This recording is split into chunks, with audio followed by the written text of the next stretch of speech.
पण आम्ही मांत्रिकाला बोलवलंय. त्याने जर भूत घालवलं तर आम्ही जंगलात कामाला जाऊ, नाहीतर आम्ही कोणी बी जाणार नाही बघा. होय ताई, नाहीतर तुम्हाला दुसरं गाव बघावं लागेल बघा. तुमच्यासोबत काम करायचंय, पण जीव धोक्यात घालून नाही. नाही ऐका, हे बघा, कोणी तुम्हाला काम करायला जबरदस्ती नाही करणार. मी उद्या येऊन जाते तुमच्या गावात. नको नको ताई, का? त्याची सावली नको तुमच्यावर. बरं ठीक आहे, तुम्हीच मला हरिनाम सप्ताहाचं आमंत्रण दिलंय की नाही, मग तेव्हा तरी येऊ शकते ना मी. हो ताई, तुम्ही येऊ शकता. हरिनाम सप्ताह गावाबाहेरच्या देवळात आहे ना, जंगलात नाही. मग तुम्ही बाहेरच्या बाहेर येऊन जाऊ शकता. येतो आम्ही. वहिनी, मी याला सोडून येतो. हो. या.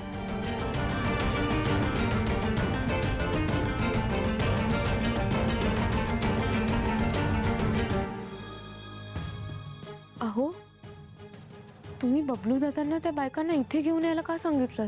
मी गेले असते ना गावात. तेच तर नको तुम्हाला सावली. काळजी वाटते तुझी.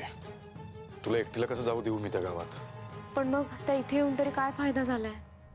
मी तिथे गेले असते, सोक्ष लावला असता. एकतर माल येत नाहीये, कंपनीचं काम खोळंबलंय. हे बघ सावली, एवढ्या अडचणी येत असतील तर आपण दुसरं गाव शोधूयात. मला काम महत्वाचं नाही आहे तुझ्यापेक्षा, तुझा जीव महत्वाचा आहे. अहो ऐका ना, असं लगेच कोणत्याही निष्कर्षावर नको यायला आपण. मी त्या बायकांशी बोलले, त्यांनी जे सांगितलं ना त्यावरून मला काहीतरी गडबड वाटते. म्हणूनच मी म्हणते की मी जाते, मी बघते त्या जंगलात काय सुरू आहे ते. अगं वेडी आहेस का सावली तू?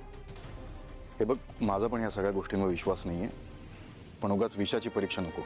मग काय करायचं? जे पटत नाही ते असं सहन करायचं? ही काय भानगड आहे, शोधून काढायला हवं ना आपल्याला. हवं तर तुम्ही चला ना आज माझ्यासोबत. आज मीटिंग्स आहेत, आज नाही जमणार. मग ऑफिस नंतर जाऊ. रात्र होईल सावली. होऊ द्यात ना, बोलायचंय की नाही गावकऱ्यांची, प्लीज. बरं ऐका, मी आज ऑफिसला नाही आले तर चालेल का? अमृता वहिनी बाहेर गेल्यात, मला रात्रीचा स्वयंपाक करायचा आहे. ठीक आहे चालेल, तुझं झाल्यावर मला फोन कर, मी न्यायला येईन तुला.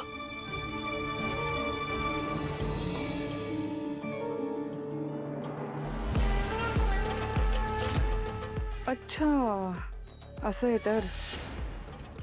पण गावातल्या माझ्या माणसाने ही भानगड मला का नाही सांगितली? त्याला विचारलं पाहिजे. ही चांगली संधी आहे सावलीला धडा शिकवायची. सावली, आता तर तू गेलीच.